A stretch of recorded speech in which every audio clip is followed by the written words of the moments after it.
AFTV Turkish, that was a very, very good win today. Away at Sevilla, difficult place to go to, a team that's got a lot of pedigree in European football. They got a draw on the weekend against Real Madrid, and Arsenal, up until that, they got the goal back. Look, very, very comfortable, but even after that, managed to see it out. I think we was comfortable even after we conceded the goal. Yes, they started having more possession and more balls lofted into the box, but aside from that one where Raya nearly done a madness, I think we coped with it pretty well. And it's, for me, performance of the season by far. The goal conceded takes a shine off it, but that's exactly what I want to see from Arsenal. A bit of fluidity, a bit of, impulsiveness, 2-3 passes, and, we're in the opposition half creating an attack. I think this is the first game this season we've seen one-on-ones. It's been so long since we've been fast and fluid in our transition that this game was refreshing. And I think Arteta did kind of release the handbrake a little or take back a couple of the tweaks he's made, because this Arsenal that I saw today was very different from the Arsenal I've seen so far this season. Yep.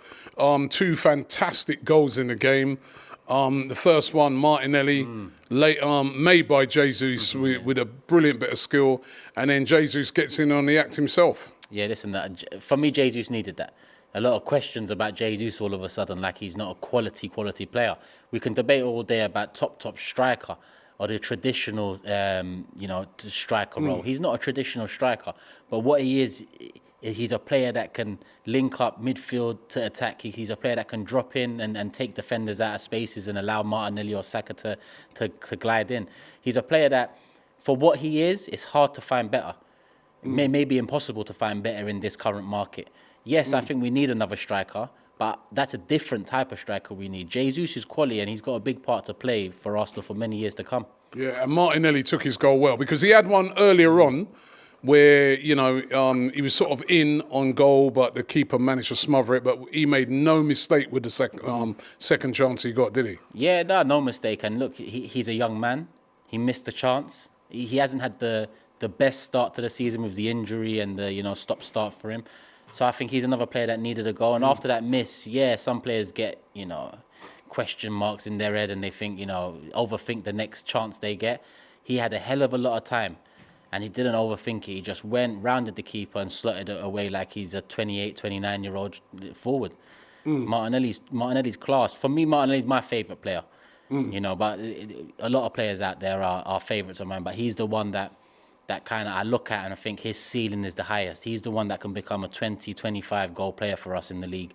And hopefully he kicks on from this. Yeah, and then listen, there was a lot of defending to do once they did get a goal back. Who stood out for you doing, the dirty work, as we say?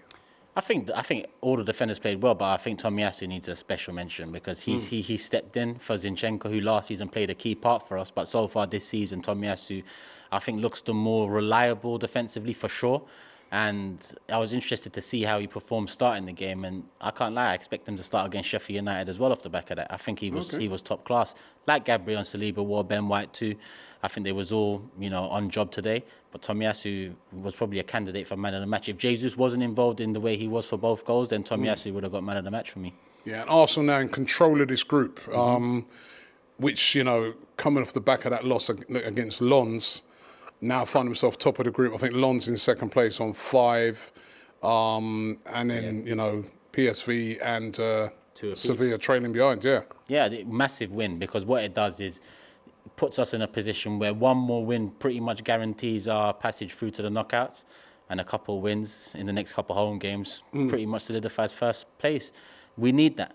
We need that because we didn't wait this long to be back in Champions League to drop back into Europa League, that's for sure. So we needed the win tonight. I said it's a must not lose. I would have taken a point, but we moved. We needed to bounce back from that Lens game as well. This was, in fact, the most difficult fixture of the group. Regardless of us losing against Lens, this is the one away to Sevilla, and we came out of it with flying colours. Yeah, and, now looking ahead to the game on Saturday, I mean, Arsenal chance now after that international break to start gathering some momentum with that game against Sheffield United. Smoke them. Same way you smoked Bournemouth, go and smoke Sheffield United. Now that handbrake's been released a little, I expect that handbrake to still be released on Saturday against Sheffield United. Take the game to them. Newcastle put 8 past them. I'm not looking for 8. I'll take 8. But I'm just looking for a convincing performance, an exciting performance, a performance that gives Newcastle something to think about prior to us going over to St James Park next week.